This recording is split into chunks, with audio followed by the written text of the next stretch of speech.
নমস্কাৰ আপোনালোক সকলোকে পুনৰবাৰ টিকে মাইণ্ডৰ অন্য এটা ৰাতিপুৱাৰ ধামাকাদাৰ খবৰলৈ স্বাগতম জনাইছো। অন্য দিনৰ দৰে আজিও আপোনালোকৰ কাৰণে দিনটোৰ কেবাটাও গুৰুত্বপূৰ্ণ খবৰ লৈ আহিছো। ভিডিঅ'টো প্ৰথমৰ পৰা শেষলৈকে চাই থাকিব। আগবাইছো আজিৰ প্ৰথমটো খবৰ ফালে। প্ৰথম খবৰটো ওলাইছে পান কাৰ্ড আৰু আধাৰ কাৰ্ডৰ ওপৰত। আপোনাৰ বাৰু পান কাৰ্ড আৰু আধাৰ কাৰ্ড দুয়োখন ডকুমেণ্ট আছে নে নাই কমেণ্ট এটা কৰি জনাব। আপোনাৰ যদি পান কাৰ্ড আৰু আধাৰ কাৰ্ড আছে আৰু আপুনি যদি এতিয়াও পান কাৰ্ড আৰু আধাৰ কাৰ্ডৰ সৈতে লিংক কৰা নাই তেন্তে 31 তাৰিখৰ আগত অৰ্থাৎ এই মাহৰ 31 তাৰিখৰ আগত আপোনালোকৰ পান কাৰ্ড আৰু আধাৰ কাৰ্ড লিংক কৰিব লাগিব।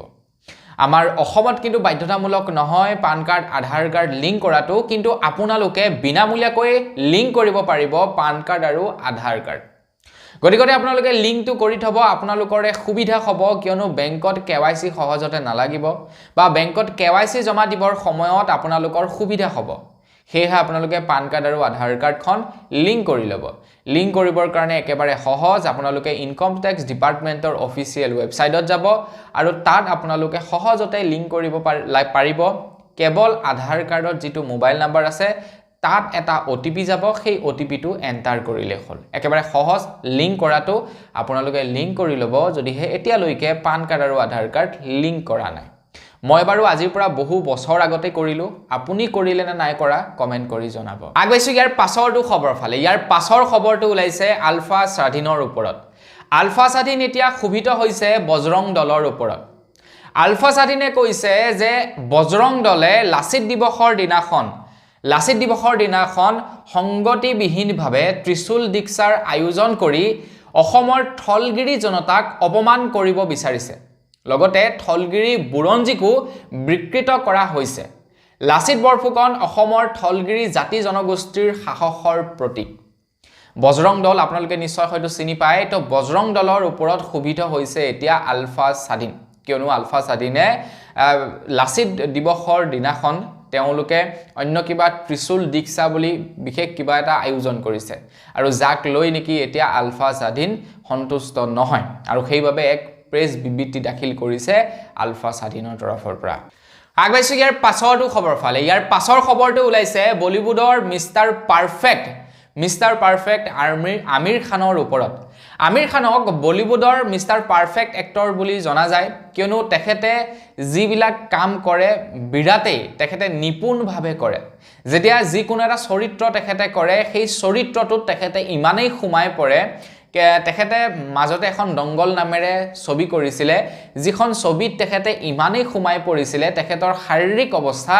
বেয়া হৈ গৈছিলে। তেখেতে নিজৰ বডি ৱেইট যথেষ্ট পৰিমাণৰ বৃদ্ধি কৰি দিছিলে, যাৰ কাৰণে তেখেত বেমাৰত ভুগিব লগা হৈছিলে। এতিয়া খবৰ ওলাইছে আমিৰ খানে আৰু বেছিদিন ফিল্ম নকৰে বুলি জনাইছে। তেখেতে তেখেতৰ অৱসৰ ঘোষণা কৰিছে। তেখেতে আৰু 2-এখন ফিল্ম কৰিব, তাৰ পাছত ৰিটায়াৰমেণ্ট ল'ব বুলি জনাইছে বলিউডৰ পৰা। আপোনালোকৰ বাৰু বলিউডৰ কোনজন শিল্পীক আটাইতকৈ বেছি ভাল লাগে কমেণ্ট এটা কৰি জনাব। আগবাইছোঁ ইয়াৰ পাছৰটো খবৰ ফালে। ইয়াৰ পাছৰ খবৰটো ওলাইছে গুৱাহাটী বিশ্ববিদ্যালয়ৰ পৰা। গুৱাহাটী বিশ্ববিদ্যালয়ৰ পৰা খবৰ ওলাইছে যে গুৱাহাটী বিশ্ববিদ্যালয়ৰ কোনোবা কৰ্মকৰ্তাই পৰীক্ষাত পাছ কৰাই দিয়াৰ নামত ধন লৈছিলে, অৰ্থাৎ উৎকোচ লৈছিলে বুলি খবৰ ওলাইছে আৰু যিজন বৰ্তমান সময়ত ধৰাও পৰিছে বুলি খবৰ ওলাইছে। খবৰ লোৱা অনুসৰি পৰীক্ষাৰ উত্তীৰ্ণ কৰাই দিয়াৰ নামত ধন লৈ নিলম্বন গুৱাহাটী বিশ্ববিদ্যালয়ৰ এজন কৰ্মচাৰী। নিলম্বিত কৰ্মচাৰীজন অংকুৰ বৰ্মন। বিশ্ববিদ্যালয়ৰ পৰীক্ষা নিয়ন্ত্ৰক বিভাগৰ কৰ্মচাৰী আছিল অংকুৰ বৰ্মন। তেখেতে কোনোবা ষ্টুডেণ্টৰ পৰা পইচা লৈছিলে পৰীক্ষাত পাছ কৰাই দিম বুলি, আৰু তেখেত ধৰা পৰিলে আৰু তাৰ পাছত এতিয়া তেখেত ৰঙা ঘৰৰ আলহী উৎকোচ লোৱাৰ বাবে। আগবাইছোঁ ইয়াৰ পাছৰটো খবৰ ফালে। ইয়াৰ পাছৰ খবৰটো ওলাইছে মণিপুৰৰ পৰা। মণিপুৰত আকৌ অশান্তিকৰ পৰিস্থিতিৰ সৃষ্টি হৈছে। খবৰ ওলাইছে মণিপুৰৰ প্ৰায় 5খনকৈ ডিষ্ট্ৰিক্ট অশান্ত ডিষ্ট্ৰিক্ট ৰূপে ঘোষণা কৰিছে বুলি জনাইছে, যাৰ কাৰণে নেকি এতিয়া মণিপুৰৰ সেই 5খন জিলাত AFSPA আইন বলবৎ কৰা হৈছে বুলি জনাইছে কেন্দ্ৰ চৰকাৰৰ ফালৰ পৰা মণিপুৰত। তো মণিপুৰত হিংসাৰ কথাটো আপোনালোকে নিশ্চয় জানে।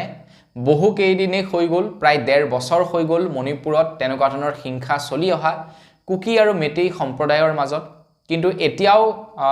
মণিপুৰৰ সেই পৰিস্থিতি ঠিক হোৱা নাই এতিয়া আকৌ খবৰ ওলাইছে 5খনকৈ জিলা অশান্ত ডিস্ট্ৰিক্ট ৰূপে ঘোষণা কৰিছে আগবাইছো ইয়াৰ পাছৰটো খবৰ ফালে ইয়াৰ পাছৰ খবৰটো ওলাইছে আমাৰ ভাৰতৰ এগৰাকী বিশেষ মহিলাৰ ওপৰত এগৰাকী মহিলাৰ সন্তান নাছিলে বিয়া হোৱাৰ পাছতো লৰা ছোৱালী কোনোৱে নাছিলে আৰু তেখেতে বিৰাটেই হতাশাত ভুগিছিলে সেই মহিলাগৰাকী তাৰ পাছত তেখেতে নিজৰ হতাশাক দূৰ পেলাবৰ কাৰণে তেখেতৰ মনক শান্তি লগাবৰ কাৰণে বা তেখেতে বাহিৰা চিন্তাবিলাক অতৰাই ৰাখিবৰ কাৰণে এদিন এটা ভিডিঅ' আপলোড কৰিলে ইউটিউবত তেখেতৰ নামটো হৈছে নিশা মধুলিকা আৰু তাৰ পাছত তেখেতে ভিডিঅ' দিবলৈ আৰম্ভ কৰিলে ইউটিউবত বৰ্তমান সময়ত প্ৰায় 14 মিলিয়ন সাবস্ক্ৰাইবাৰ কমপ্লিট হৈছে সেই গৰাকী মহিলাৰ আৰু বৰ্তমান সময়ত সেই মহিলাগৰাকীয়ে লাখৰ ঘৰত পইচা উপাৰ্জন কৰে হেয়াই নহয় তেখেতে এটা ওয়েবসাইটো বৰ্তমান সময়ত চলাই আছে তো বন্ধু বান্ধৱীসকল এই খবৰটো আপোনালোকক কি কাৰণে জনাইছো তো মই যেতিয়া মানে কিছুমান মহিলাক লগ পাওঁ যিবিলাক মহিলাই নেকি মানে হাউস ওয়াইফ হয় আৰু তেওঁলোকে ঘৰতে থাকি কিবা এটা কৰিব বিচাৰে তেওঁলোকে বিভিন্ন সময়ত বিভিন্ন মানুহৰ সৈতে জড়িত হয় কেতিয়াবা তেওঁলোকে প্ৰডাক্ট বিকাৰ ক্ষেত্ৰত জড়িত হয় কেতিয়াবা বিভিন্ন মানে কামত জড়িত হ'ব বিচাৰে কিছুমান এনেকুৱা মহিলা আছে যিবিলাকক মানে পইচাৰ খুবেই প্ৰয়োজন তেওঁলোকে কিন্তু উলাই যাব নিবিচাৰে ঘৰতে থাকি কিবা এটা ইনকাম কৰিব বিচাৰে বা ঘৰৰ ওচৰে পাজৰে কিবা নহয় কিবা এটা ইনকাম কৰিব বিচাৰে সেই কাৰণে বহু সময়ত বহু মহিলাক MLM কোম্পানীত যোগদান হোৱা দেখা পাওঁ কিন্তু আপোনালোকে MLM যদি বিজনেস কৰিবও নিবিচাৰে মই বহু সময়ত বহু মহিলাক কওঁ মুঠকৈ সিনিয়ৰ বহুতো মহিলাক কওঁ যে আপোনালোকে পাৰিলে ইউটিউবত ভিডিঅ' বনোৱা ষ্টাৰ্ট কৰক আপোনাৰ ওচৰত যি আছে মোবাইলটোতো অন্তত আছে গতিকে মোবাইলটোৰে আপোনালোকে আৰম্ভ কৰক যেনে তেনে থুনুক থানাককে আপোনালোকে খোজ কাঢ়িবলৈ লওক ইউটিউবৰ জগতখনক এসময়ত দেখিব আপুনি ইউটিউবত দৌৰিব তো মই বহুতক সাজেষ্ট কৰো তেনেকৈ তো আপোনালোককো সাজেষ্ট কৰিছো আপোনালোকেও যদিহে নাভাবিব কিন্তু ইউটিউবটো বৰ্তমান সময়ত এটা সৰু প্লেটফৰ্ম ইউটিউবটো বিৰাটেই এটা ডাঙৰ প্লেটফৰ্ম হৈ পৰিছে বৰ্তমান সময়ত উপাৰ্জন কৰা আজি যেনেকৈ নেকি এটা লৰা ছোৱালীয়ে চাকৰি বিচাৰে চাকৰিৰ বাবে পঢ়ে আজিৰ পৰা 10-15 বছৰ পাছত আপোনালোকে চাব লৰা ছোৱালীয়ে ইউটিউবৰ বাবে পঢ়িব ইউটিউবত কেনেকৈ কি কৰিব লাগে তেনেকুৱা এক্সট্ৰা কৈ কোৰ্স লবৰ তেওঁলোকৰ মানে এটা লক্ষ্য হ'ব যে ইউটিউবাৰ হোৱা ইউটিউবত ভিডিঅ' বনাম ব্লগ বনাম লক্ষ্য হৈ পৰিব কাৰণ এইটোটা বিৰাটেই ডাঙৰ ইন্ডাষ্ট্ৰি হ'বলৈ গৈ আছে ইউটিউব গতিকে আপোনালোকেও যদি আৰম্ভণিৰে পৰা তাত কাম কৰি যায় ভৱিষ্যতলৈ আপোনালোকৰ উজ্জ্বল হ'ব মানে ভৱিষ্যত আপোনালোকৰ উজ্জ্বল হ'ব তো সেইভাবে আপোনালোকেও মোৰ মতে কৰিব পাৰে সেই গৰাকী মহিলাই পাৰিছে যদি আপোনালোকে কিয় নোৱাৰিব আগবাইছো ইয়াৰ পাছৰটো খবৰ ফালে ইয়াৰ পাছৰ খবৰটো ওলাইছে যিসকল ফেমিলিৰ বছৰি উপাৰ্জন 8 লাখ টকাতকৈ কম আৰু সেই সকল ফেমিলিৰ কোনো লৰা ছোৱালীয়ে যদি উচ্চ শিক্ষা ল'ব বিচাৰে তেওঁলোকৰ কাৰণে এটা ভাল খবৰ ওলাইছে আমাৰ ভাৰত চৰকাৰৰ ফালৰ পৰা এতিয়া বিদ্যা লক্ষ্মী নামেৰে এক বিশেষ আঁচনিৰ শুভাৰম্ভণি কৰিছে আৰু এই আঁচনিখনৰ অধীনত যি সকল লৰা ছোৱালীয়ে উচ্চ শিক্ষা ল'ব বিচাৰে আৰু যি ফেমিলিৰ নেকি বছৰি ইনকাম 8 লাখ টকাতকৈ কম সেই ফেমিলি বিলাকক 7 লাখ টকা পৰ্যন্ত ঋণ প্ৰদান কৰিব উচ্চ শিক্ষা ল'বৰ বাবে মানে এডুকেশ্যন ঋণ প্ৰদান কৰিব বুলি জনাইছে বিদ্যা লক্ষ্মী আঁচনিৰ জৰিয়তে আপোনালোকৰ ঘৰৰ কোনোবা যদি আছে উচ্চ শিক্ষা ল'ব বিচাৰে তেখেতলোক পঢ়াত ভাল কিন্তু পইচাৰ অভাৱত পঢ়াব পৰা নাই তেন্তে আপোনালোকৰ এতিয়া চিন্তা নাই তেওঁলোকক পঢ়া কন্টিনিউ কৰিবলৈ কওক আৰু তেখেতৰ নামত এটা লোন লওক বিদ্যা লক্ষ্মী আঁচনিৰ অধীনত যেতিয়া পঢ়া শুনা কৰি চাকৰি বাকৰি কৰিব তেতিয়া পইচাসমূহ লাহে লাহে ঘূৰাই থাকিব আগবাইছো ইয়াৰ পাছৰটো খবৰ ফালে অসম সাহিত্য সভাৰ পৰৱৰ্তী সভাপতি হ'ব কোন এইটোটা বৰ্তমান সময়ত বিৰাটেই ডাঙৰ কোৱেশ্যন হৈ পৰিছে অসম সাহিত্য সভাৰ পৰৱৰ্তী সভাপতি হ'ব কোন অসম সাহিত্য সভাৰ পৰৱৰ্তী সভাপতিৰ 5 জনৰ নাম সিলেক্ট কৰা হৈছিল আৰু ভোট দিয়াৰ ব্যৱস্থা কৰিব বুলি কৈছিলে যোনে বেছিকৈ ভোট লাভ কৰিব তেখেতেই পৰৱৰ্তী সময়ত অসম সাহিত্য সভাৰ সভাপতি হ'ব এতিয়া বন্ধু বান্ধৱীসকল তাৰে ভিতৰত দুজনে এতিয়া কি কৰিছে সভাপতি পদৰ মনোনয়ন পত্ৰ তেওঁলোকে খাৰিজ কৰিছে তেওঁলোকে কৈছে যে আমি ইলেকশন খেলি সভাপতি পদ ল'ব নিবিচাৰো তো সেই দুগৰাকী হৈছে এজন হৈ গ'ল অনুৰাধা শৰ্মা পূজাৰী বাইদেউ আৰু দ্বিতীয়জন হৈ গ'ল ডক্টৰ গোবিন্দ প্ৰসাদ শৰ্মা তেখেতে কৈছে যে নিৰ্বাচন খেলি মই সভাপতি হ'ব নোখোজো অসম সাহিত্য সভাৰ সভাপতি পদৰ প্ৰাৰ্থী তালিকাৰ পৰা নাম প্ৰত্যাহাৰ ডক্টৰ গোবিন্দ প্ৰসাদ শৰ্মাৰ সামাজিক মাধ্যমত তেখেতে এই কথাষাৰ উল্লেখ কৰে তো তাৰ পাছতে আকৌ অন্যগৰাকী অনুৰাধা শৰ্মা পূজাৰী বাইদেউ ঠিক তেনেকৈ তেখেতে সভাৰ প্ৰধান সম্পাদকলৈ পত্ৰ প্ৰেৰণ কৰিছে আৰু তেখেতে জনাইছে যে তেখেতে অসম সাহিত্য সভাৰ সভাপতি পদৰ যি নেকি নিৰ্বাচন প্ৰক্ৰিয়া তাত তেখেতে অংশগ্ৰহণ নকৰো বুলি কৈছে মানে নিৰ্বাচনত অংশগ্ৰহণ নকৰো বুলি কৈছে হয়নে নহয় তো ইয়াতো কোনো ধৰণৰ পলিটিক্স নহয় হয় না তো ইয়াতে যে নিৰ্বাচন হ'ব তাৰ পাছত কোনোবা এজন সিলেক্ট হ'ব তো সিলেক্ট হোৱাৰ পাছত বিৰোধী পাৰ্টি থাকিব তো ইয়াতো কোনো ধৰণৰ পলিটিক্স নহয় এয়া অসম সাহিত্য সভা তো সেইভাবে তেওঁলোকৰ মনোনয়ন পত্ৰ উঠাই লৈছে বা তেওঁলোকৰ নাম উঠাই লৈছে আগবাইছো ইয়াৰ পাছৰটো খবৰ ফালে ইয়াৰ পাছৰ খবৰটো ওলাইছে নগাঁৱৰ পৰা নগাঁৱৰ উপনিৰ্বাচন হৈ গ'ল আপোনালোকে হয়তো নিশ্চয় জানে আমাৰ অসমৰ প্ৰায় 5টাকৈ সমষ্টিত উপনিৰ্বাচন হৈ যায় নগাঁও বুলি নহয় মানে আমাৰ অসমৰ প্ৰায় 5টা সমষ্টিত উপনিৰ্বাচন হৈ যায় নগাঁও ডিস্ট্ৰিক্ট বুলি ক'লে ভুল হ'ব এতিয়া খবৰ ওলাইছে যে প্ৰায় 33টা ভোট কেন্দ্ৰত পুনৰ ভোট গ্ৰহণ বিচাৰি নগাঁও জিলাৰ নিৰ্বাচনী বিষয়াক আবেদন জনাইছে সামগুৰি কংগ্ৰেছ প্ৰাৰ্থী তানজিল হুছেইনৰ তৰফৰ পৰা তেখেতে কৈছে যে এই কেইটা ভোট কেন্দ্ৰত বিজেপি কৰ্মীৰ সমৰ্থকে ৰিগিং কৰাৰ অভিযোগ উঠাইছে প্ৰাৰ্থীগৰাকীয়ে আৰু যাৰ কাৰণে এই 33টা ভোট কেন্দ্ৰত পুনৰ নিৰ্বাচন আয়োজন কৰিবলৈ নগাঁও জিলাৰ নিৰ্বাচনী আয়োগলৈ তেখেতে পত্ৰ প্ৰেৰণ কৰিছে এতিয়া দেখা যাওক এইবাৰ কিন্তু বাকি যি কেইটা নেকি আপোনাৰ নিৰ্বাচনী কেন্দ্ৰ আছিল তাত বৰ বিশেষ একো হুলস্থুল হোৱা নাই কিন্তু নগাঁও সামগুৰি সমষ্টিত এনেকুৱা ধৰণৰ হৈছে তো দেখা যাওক মোৰ মতে নিৰ্বাচন আকৌ নহব চাগে হয়নে নহয় এবাৰ নিৰ্বাচন হবলৈকে কিমান কি কৰিব লাগে আকৌ এবাৰ নিৰ্বাচন পাতিবৰ কাৰণে অসুবিধা হ'ব নিশ্চয় মোৰ মতে নিৰ্বাচন পুনৰবাৰ নহব আগবাইছো ইয়াৰ পাছৰটো খবৰ ফালে ইয়াৰ পাছৰ খবৰটো ওলাইছে ৰঙিয়াৰ পৰা খবৰ ওলাইছে যে ৰঙিয়াৰ প্ৰায় 31খন বিদ্যালয়ৰ প্ৰধান শিক্ষকলৈ এতিয়া কাৰণ দৰ্শোৱাৰ জাননী প্ৰেৰণ কৰা হৈছে কিয় বাৰু জানেনে কাৰণ ৰঙিয়াৰ প্ৰায় 31খন বিদ্যালয়ে হেনো 13 নৱেম্বৰ তাৰিখৰ দিনাখন বিদ্যালয় তেওঁলোকে বন্ধই ৰাখিছিলে নে কি তেওঁলোকে জানিব কিন্তু তেওঁলোকে শিক্ষা হেতু পৰ্টেলত উপস্থিতি তেওঁলোকে দেখুৱা নাছিলে যেহেতু বৰ্তমান সময়ত শিক্ষকসকলে শিক্ষা তেওঁলোকৰ যিনকি পৰ্টেল আছে তো সেই পৰ্টেলত তেওঁলোকে মানে এবসেন্ট প্ৰেজেন্ট সেইটো ৰেজিষ্টাৰ্ড কৰিব লাগে ডেইলি কিন্তু তেওঁলোকে কি কৰিছিলে 13 নৱেম্বৰ তাৰিখৰ দিনাখন কোনো ধৰণৰ উপস্থিতি তেওঁলোকে নেদেখুৱালে 31খন বিদ্যালয় এতিয়া সেইটো মানে তো ধৰা পৰিবই ন কিয় এটো নকৰিলে এতিয়া তেওঁলোকক কাৰণ দৰ্শোৱাৰ জাননী জাৰি কৰিছে মানে তেওঁলোকে উচিত কাৰণ দেখাব লাগিব যে কি কাৰণে কৰিলে এখন দুখন হলে বেলেগ কৰা আছিল ৰঙিয়াৰ 31খন বিদ্যালয়ে সেই কামটো কৰিলে গতিকে কিয় কৰিলে এটা কাৰণ দেখুৱাৰ নোটিছ জাৰি কৰিছে আগবাইছো ইয়াৰ পাছৰটো খবৰ ফালে ইয়াৰ পাছৰ খবৰটো ওলাইছে শিৱসাগৰৰ পৰা শিৱসাগৰত যোৱাকালি আমাৰ অসমৰ 6 জনগোষ্ঠীৰ জনজাতিকৰণৰ দাবীত টাই আহোম ছাত্ৰ সন্থা তৰফৰ পৰা এক উত্তাল প্ৰতিবাদ সাব্যস্ত কৰে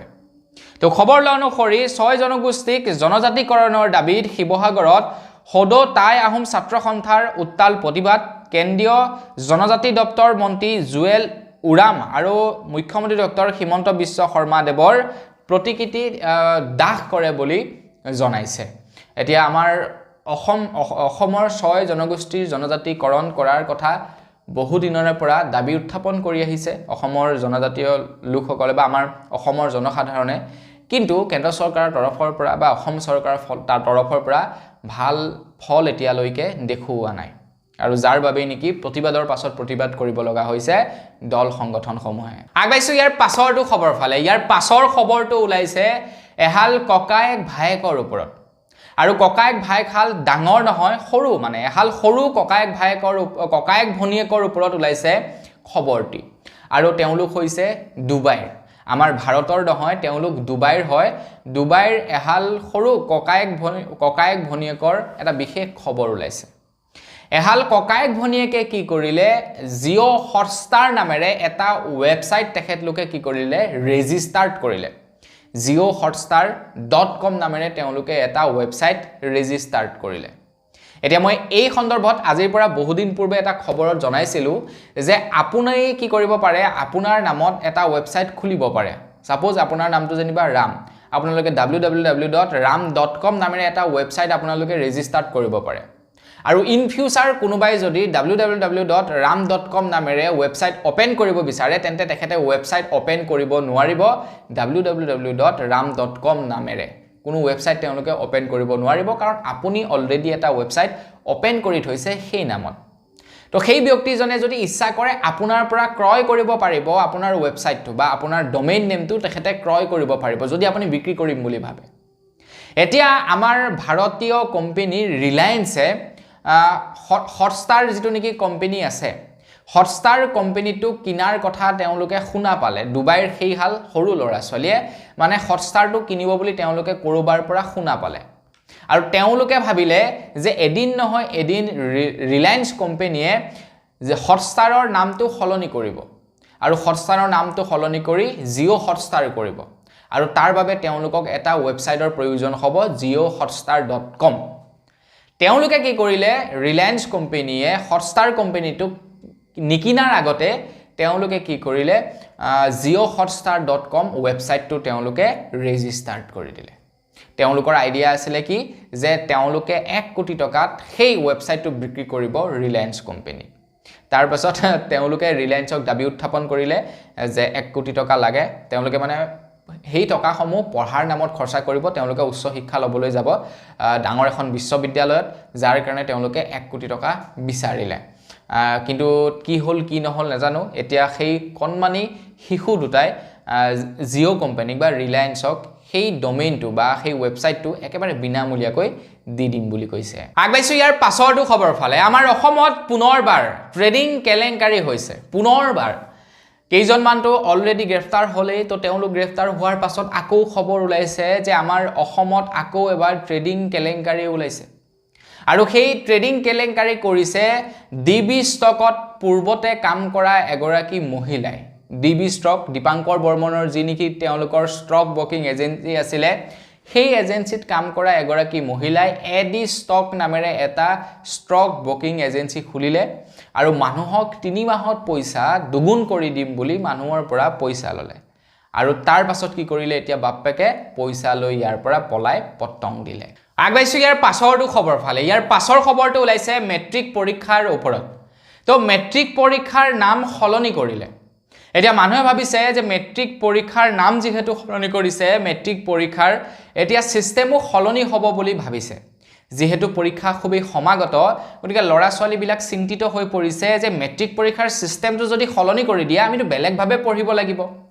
তো যোৱাকালি সেইভাৱে মন্ত্ৰী ৰনোজ পেগু ডাঙৰীয়াদেৱে সকলোকে এইটো ক্লিয়াৰ কৰিছে যে কেৱল মেট্ৰিক পৰীক্ষাৰ নামটোহে সলনি হৈছে এতিয়া মেট্ৰিক পৰীক্ষাৰ নামটো সলনি হৈ দশম শ্ৰেণীৰ পৰীক্ষা হৈছে মানে মেট্ৰিক পৰীক্ষাৰ নামটো উঠাই দিলে এতিয়া দশম শ্ৰেণীৰ পৰীক্ষা হৈছে তো পৰীক্ষাটোৰ নামহে সলনি হৈছে পৰীক্ষাটোৰ সিস্টেম সলনি নাই হোৱা বুলি জনাইছে তো যিসকল লৰা ছোৱালীয়ে মেট্ৰিক এইবাৰ দিব তেওঁলোকে চিন্তা কৰিব নালাগে পৰীক্ষা একে ধৰণে হ'ব একেটা সিস্টেমতে হ'ব খালি কথাটো হৈ গল কি নামটো সলনি কৰি দিছে এতিয়াৰ পৰা মেট্ৰিক পৰীক্ষা নহয় এতিয়া হ'ব কি দশম শ্ৰেণী উত্তীৰ্ণ পৰীক্ষা আগবাইছো একেবাৰে শেষৰটো খবৰ ফালে একেবাৰে শেষৰ খবৰটো ওলাইছে নাৰায়ণপুৰৰ পৰা নাৰায়ণপুৰৰ এগৰাকী সহজ সৰল মহিলা দোকানী কেইজনমান যুৱকে মিলি লুটাৰ চেষ্টা কৰিছিলে মানে ঠগ প্ৰবঞ্চনা কৰাৰ চেষ্টা কৰিছিলে তো মহিলা গৰাকীৰ পৰা সেই যুৱক কেইজনে প্ৰথমতে কি কৰিলে কেইটামান বস্তু ক্ৰয় কৰিলে তাৰ পাছত গুগল পেৰ জৰিয়তে তেওঁলোকে পইচা পেমেন্ট কৰিলে আজিকালিতো আৰু গুগল পেৰ জৰিয়তে পইচা পেমেন্ট কৰিব পাৰি সব জায়গা সবৰে স্কেনাৰ থাকে হেতুটো আপোনালোকে জানে তো প্ৰথমে তেওঁলোকে কি কৰিলে প্ৰথম পৰ্যায়ত তেওঁলোকে কি সৰু হুৰা দুই এটা বস্তু কিনিলে আৰু তাৰ পেমেন্ট কৰিলে তাৰ পাছত তেওঁলোকে কি কৰিলে অলপ দামি দামি বস্তু ক্ৰয় কৰিলে আৰু তাৰ পাছত স্কেনাৰত পইচা তেওঁলোকে পঠাই দিলে কিন্তু সেই পইচা তেওঁলোকৰ একাউণ্টৰ পৰা গল কিন্তু মহিলা গৰাকীৰ একাউণ্টত গৈ নুহুমা লাগে মহিলা গৰাকীটো আচৰিত মহিলা গৰাকীয়ে কথাখাৰ লাহেকৈ গম পালে আৰু তাৰ পাছত সেই যুৱক কেইজনৰ ওপৰত কি কৰিলে গোচৰ ৰুজু কৰিলে আৰু সেই যুৱক কেইজনক এতিয়া আৰক্ষীয়ে গ্ৰেফতাৰ কৰিছে আৰু সেই যুৱক কেইজন হৈছে পথালি পাহাৰৰ ভাবকচোন বাৰু সৰু এগৰাকী মহিলা সৰু দোকান এখন দি খাই আছে তো তাতো বাৰু তেনেকুৱা কৰিবলৈ যাব লাগে নে নাপায় তেনেকুৱা কৰিবলৈ তো বন্ধু বান্ধৱীসকল বস আজিৰ ভিডিঅ' জনাবলগীয়া খবৰ ইমানেই আছিলে খবৰ কেইটা আপোনালোকৰ জানি কেনেকুৱা লাগিলে কমেণ্ট কৰি জনাব যদি ভাল লাগিলে লাইক এটা কৰিব চেনেল যদি ছাবস্ক্ৰাইব কৰা নাই ছাবস্ক্ৰাইবটো কৰি ল'ব পুনৰ এটা ভিডিঅ' লগ পোৱাৰ আশা কৰিলোঁ বিদায় মাগিছোঁ ধন্যবাদ জয় অসম